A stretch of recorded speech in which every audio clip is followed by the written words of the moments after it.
Assalamualaikum warahmatullahi wabarakatuh. Alhamdulillahilladzi hadana lihada wa ma kunna linahtadiya laula an hadanallah. Laqad ja'at rusulu rabbina bil haqq.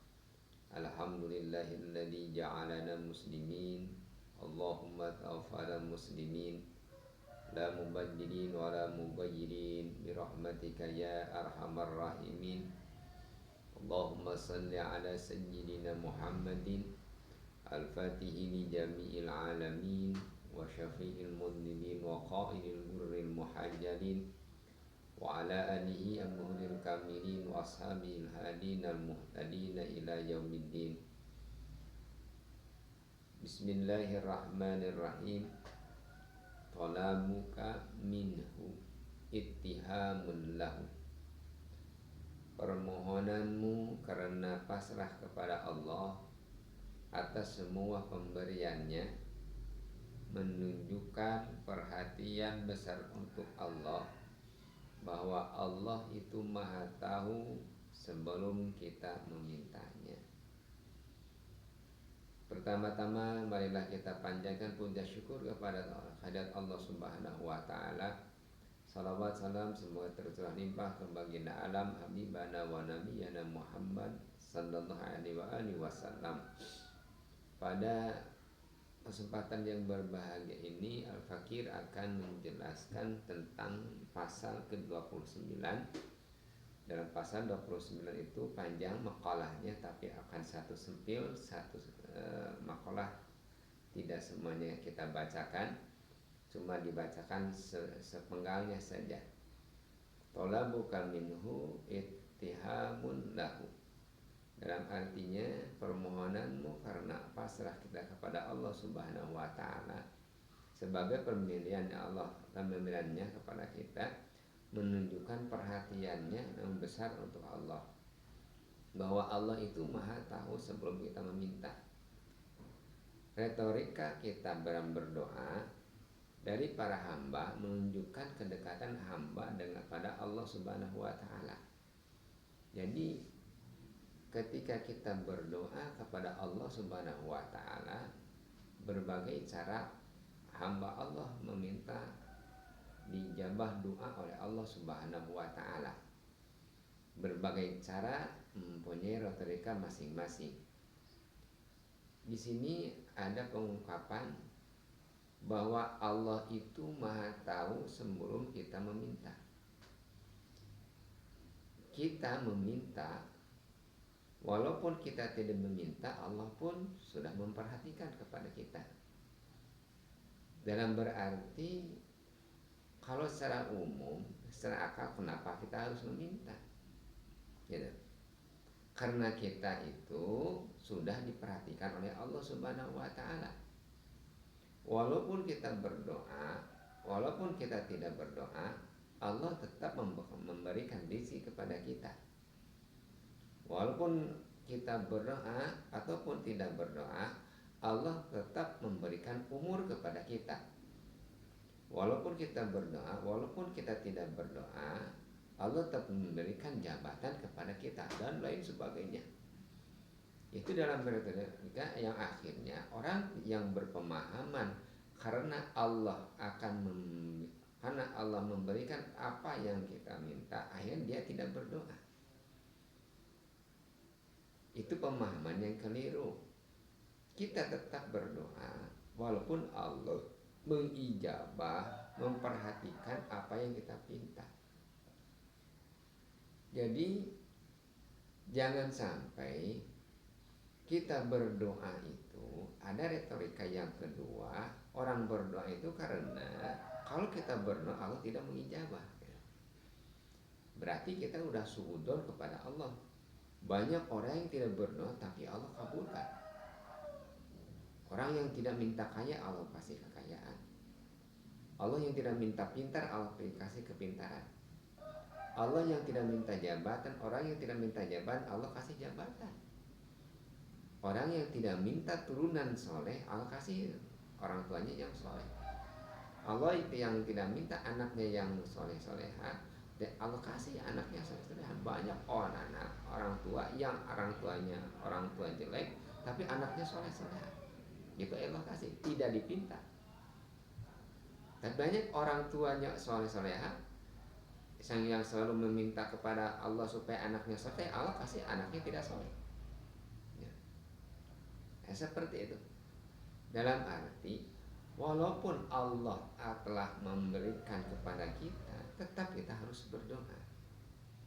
Karena dalam berdoa kita kepada Allah itu,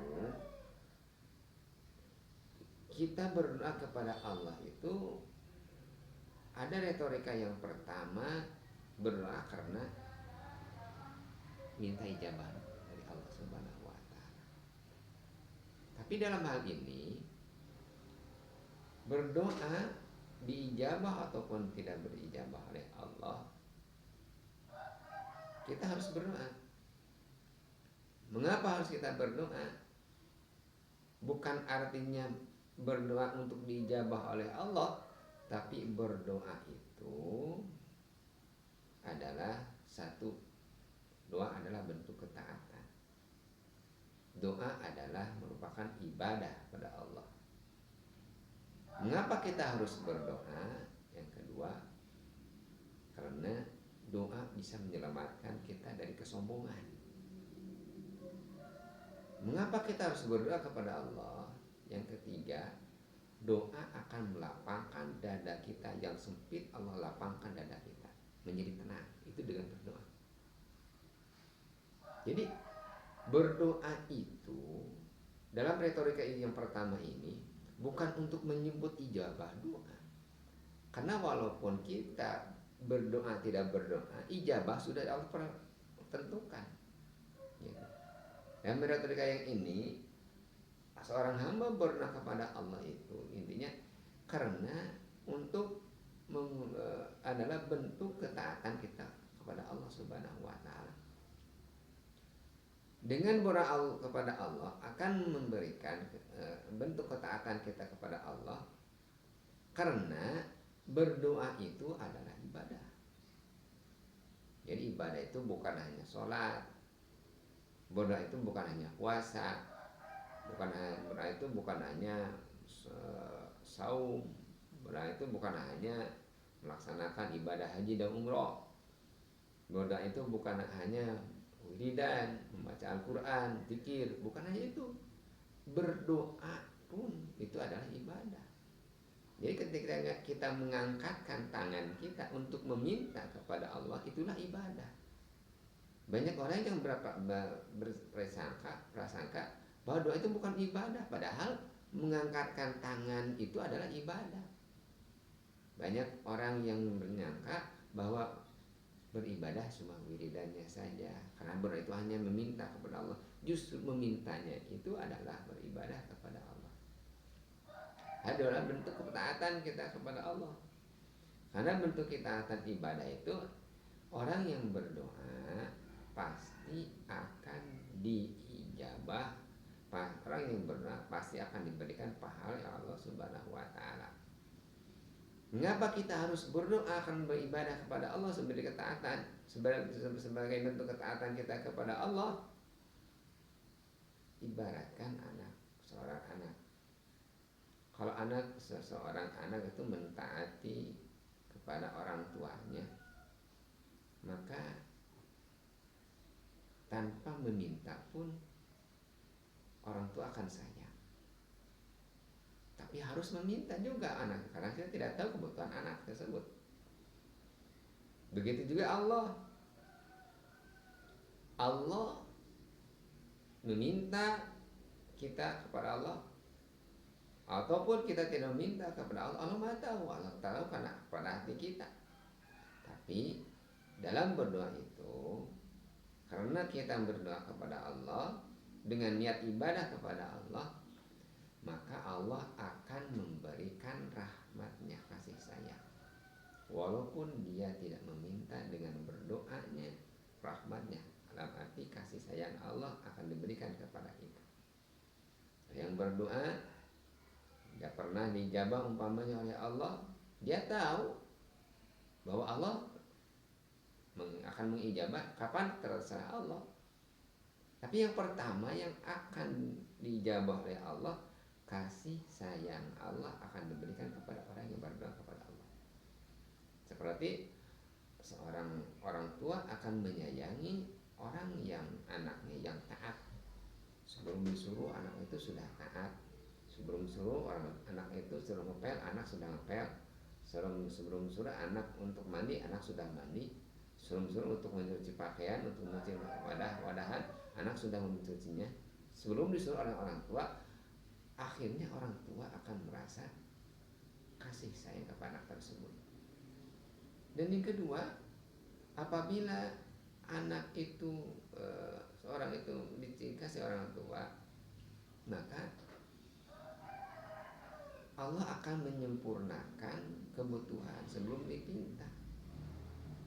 Walaupun anak tersebut tidak minta, dia hanya bekerja, bentuk ketaatan kepada orang tuanya, mengepel, mencuci, bangun pagi-pagi, ya, tidak pernah meminta ke orang tua. Ketika orang tua berangkat, pasti akan diingatnya orang anak yang soleh tersebut. Tidak dipinta, dia akan memberikan apa yang dibutuhkan anak tersebut. Pasti kalau umpamanya orang tua lagi keluar jalan-jalan, lagi plesir, umpamanya orang tua, pasti orang anak yang soleh kan dia tahu, oh si anak kita yang soleh itu kebutuhan ini kita belikan, walaupun anak tersebut tidak minta. Begitu juga Allah, kita tidak minta,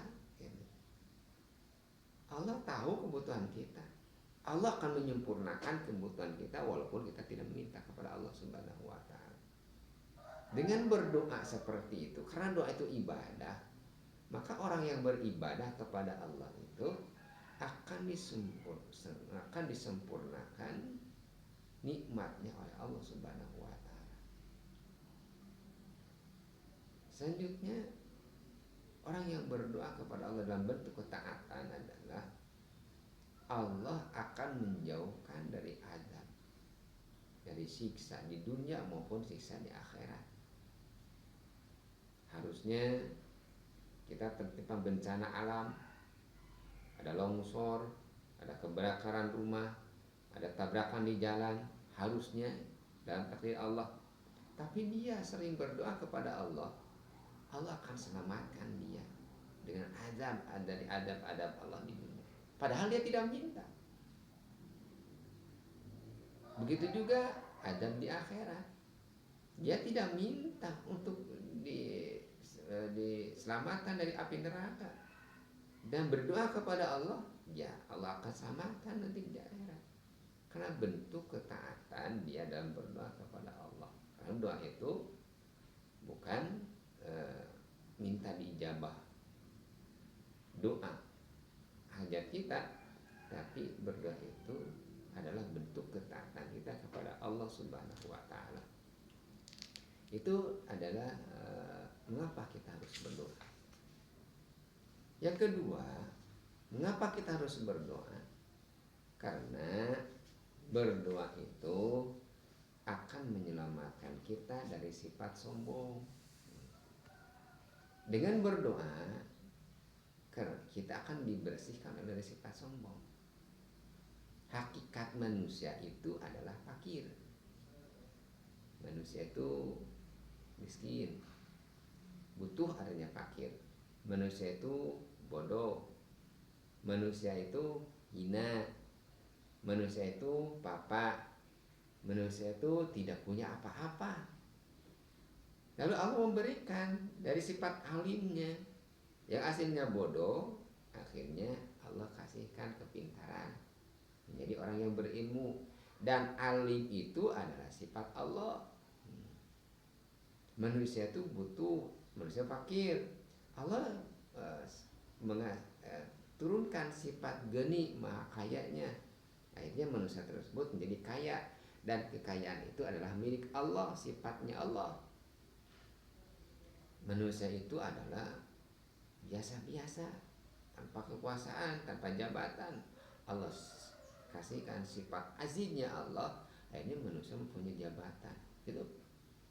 Manusia itu tidak suci. Allah yang maha suci. Allah berikan kesuciannya kepada manusia, anak orang-orang soleh dengan sifat kudusnya, akhirnya manusia itu soleh. Jadi supaya apa? Kita berdoa supaya kita tidak sombong, tahu apa jati diri, bahwa kita itu fakir, kita itu butuh kepada Allah. Kenapa kita harus berdoa? Karena kita butuh. Itu menunjukkan bahwa kita butuh kepada Allah. Kita butuh ilmu, kita butuh harta, kita butuh jabatan, kita butuh kesolehan. Itu semuanya adalah milik Allah Subhanahu wa ta'ala. Karena kita itu fakir, sehingga menyebabkan manusia itu rendah hati. Kalau mengetahui dengan sering berdoa manusia akan menyerah hati, dengan rendah hati Allah akan angkat derajatnya. Allah senang kepada orang kaya yang rendah hati. Allah senang dengan orang kaya rendah hati, manusia pun senang dengan orang kaya rendah hati. Allah senang dengan orang berilmu rendah hati. Manusia pun semuanya senang dengan orang yang berilmu rendah hati. Allah senang dengan pemimpin yang rendah hati. Begitu juga manusia yang berilmu, yang punya pangkat, akan disenangi oleh masyarakatnya karena dia senang rendah hati. Karena dia itu memperlihatkan jiwa kemanusiaannya yang layak bagi manusia. Karena jiwa alim, goni itu adalah milik Allah, tidak pantas dimiliki oleh manusia. Sehingga orang akan diangkat derajatnya apabila dia menghilangkan sifat sombong. Kata baginda, man tawadda'a rafa'ahullah wa man takabbara wadda'ahullah. Barang siapa yang takabur, yang sombong, Allah akan hinakan. Barang siapa yang merasa diri rendah, maka Allah akan tinggikan derajatnya. Dalam sabda baginda sebagian hadis menyebutkan, la yadkhuluna al-jannah man kana fi qalbihi mithqala dzarrah minal kibar. Tidak akan masuk ke surga orang yang ada dalam hatinya satu biji atau rasa takabur, sombong. Dengan berdoa orang akan merasa fakir, akhirnya dia tidak akan merasa sombong. Nah, perbanyaklah berdoa supaya kita dihindari dari sifat sombong. Iblis itu mempunyai sifat sombong, diusir oleh Allah Subhanahu wa ta'ala dari surga. Sifat sombong itu, iblis itu ada 3. Sombong dengan ilmu. Iblis pintar. Orang yang pintar sombong seperti iblis. Iblis sombong dengan kesolehan. Orang yang soleh sombong itu iblis. Iblis sombong dengan turunan. Orang yang sombong dengan turunan, bahwa dia turunan orang baik-baik, turunan raja, turunan hebat, sombong, itu adalah iblis. Karena iblis itu sombong dengan ilmu, merasa diri paling berilmu. Sombong iblis dengan kesolehan, karena iblis itu ahli ibadah. Bahkan iblis ibadahnya mereka. Bahasa satu riwayat, umpamanya ini, dunia ini diukur dengan sujudnya manusia. Itu sujud di alam dunia itu sudah penuh dengan sujudnya iblis sebenarnya. Saking banyaknya ibadahnya iblis kepada Allah Subhanahu wa ta'ala. Ya, iblis ahli ibadah. Nah, tapi iblis sombong dengan ibadah. Banyak orang yang soleh sombong dengan kesolehannya, itu iblis. Jangan merasa sombong dengan kesolehan. Begitu juga sombong dengan turunan. Bahwa kita turunan orang-orang baik, kita keturunan kiai, kita turunan nabi. Sombong. Ya, itu kan iblis juga sama. Karena bukan turunan yang menyebabkan kita masuk surga. Itu adalah amal soleh. Ketika Sri Fatimah itu mau meninggal, mau dimakamkan Ketika itu yang mengatakan Siti Fatimah adalah 4 orang. Yang pertama suaminya Sayyidina Ali radhiyallahu anhu wa karramallahu wajhah, 2 putranya Hasan dan Husain, dan sahabat Abu Dzar Al-Ghifari. Lalu diangkatlah jenazah dalam keranda Siti Fatimah.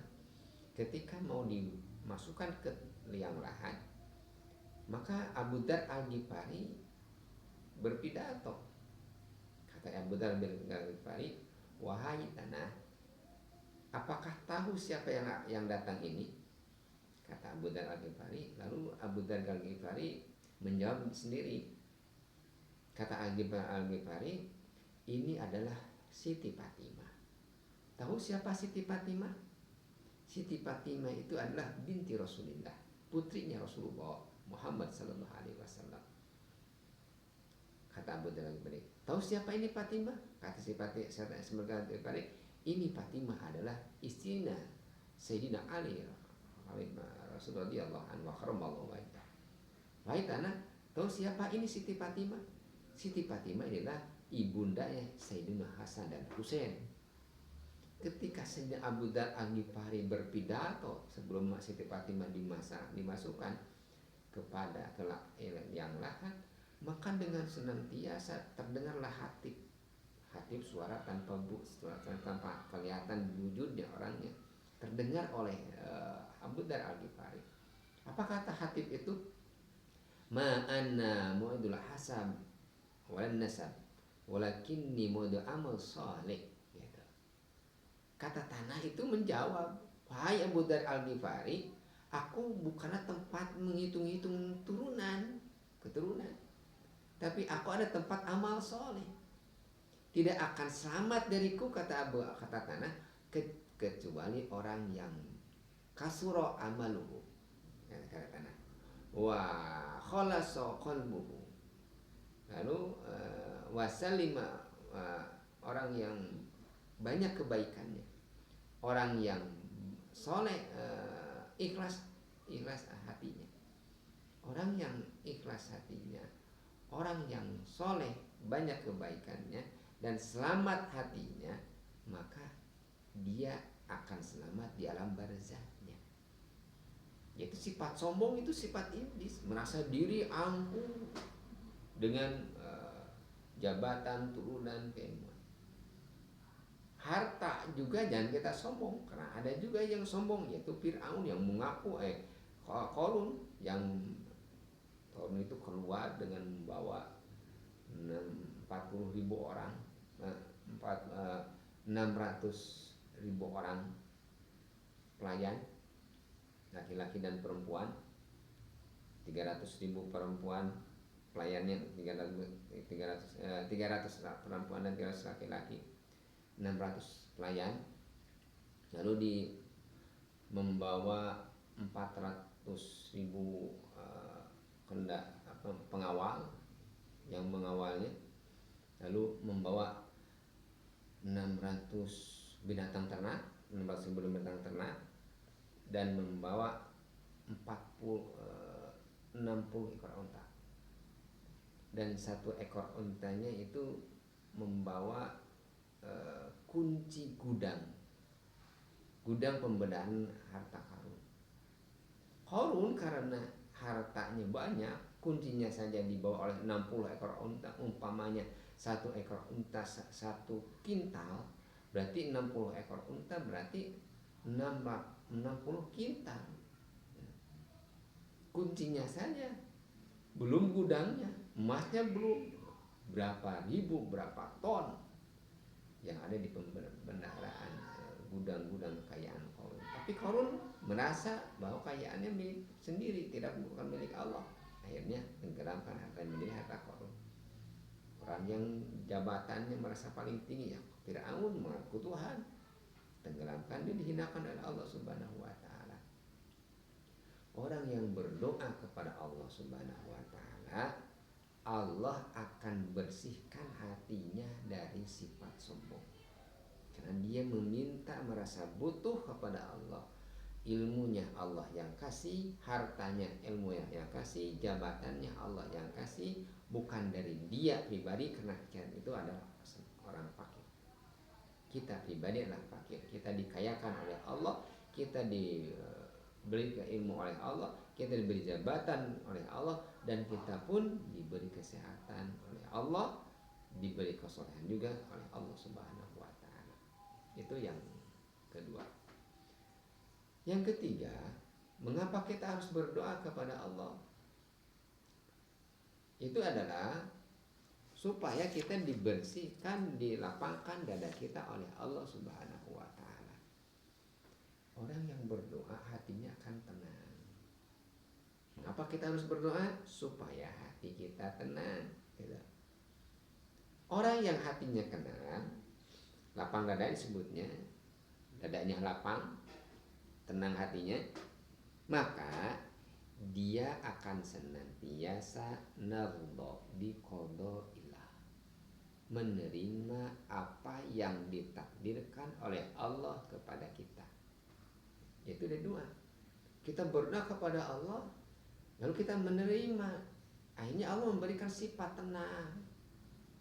Mungkin memintanya hadiah dunia, Allah berikan akhiratnya dulu. Mungkin memintanya jabatan, tapi Allah berikan akhiratnya dulu. Mungkin memberinya pangkat, kekayaan, ilmu, Allah memberikan akhiratnya dulu. Nanti setelah itu Allah memberikan apa yang dihajatkannya. Tapi Allah memberikan ketenangan dulu dengan berdoanya. Jadi menerima hati kita kepada qada, ketentuan dari Allah Subhanahu wa taala. Apa yang ada di dunia ini adalah dari qada Allah Subhanahu wa taala. Kita menerimanya dengan ridho.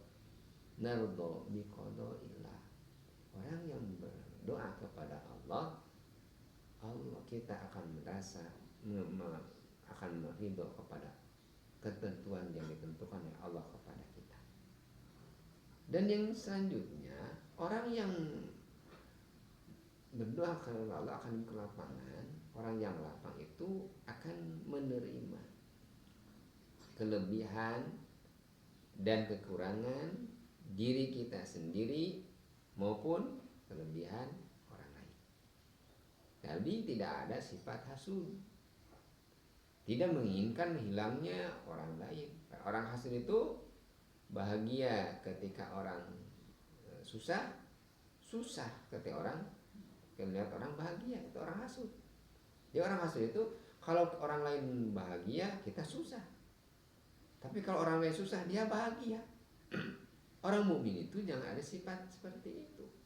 Orang yang lapang dada itu ketika orang lain bahagia dia ikut bahagia. Ketika orang lain susah dia pun ikut merasa susah. Ya. Itulah hasil dari doa. Kita akan diberikan kelapangan sehingga kita menerima kelebihan kita dan kekurangan kita.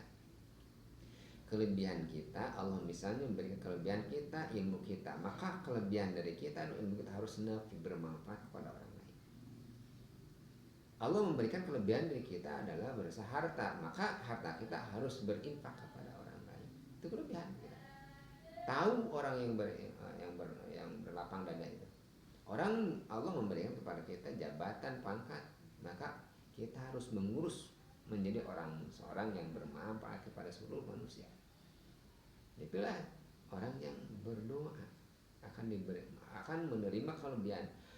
Adapun udah kita memiliki kekurangan, menerima saja.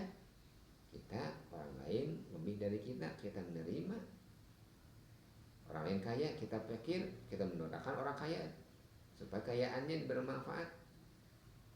Orang lain pintar, kita bodoh, kita mendoakan orang pintar supaya ilmunya bermanfaat. Orang lain jadi pemerintah, kita jadi masyarakat, mendoakan pemimpinnya supaya adil. Itulah orang yang berdoa itu akan diberikan kelapangan dada. Orang yang lapang dada akan menerima kelebihan dari kita pribadi maupun kelebihan orang lain. Dan yang selanjutnya, orang yang berlapang dada itu tidak ada dendam, tidak ada perasaan negatif.